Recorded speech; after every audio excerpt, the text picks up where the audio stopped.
बस चिल्लात ही क्यों होता ही ना इन्हें कोनो कबाड़ा ही लेके नूर रामदाना जूता चप्पल लोहा प्लास्टिक कबाड़ हो नल्ला लैला खा रावण कब से तू कबाड़ बेचे ले गया तुम नल्ला उल्ला धरे या लड़के ने फुस लिया होता कहा बाके कबाड़े पाई गया तू इतना बड़ा लंका पति रहा कबाड़ बेचे में आ गया।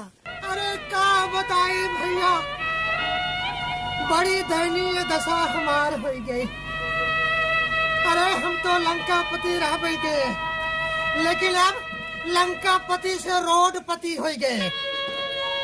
अरे जब से हम सीता का हरण कहे हमारे लंका पे राम राज आएगा।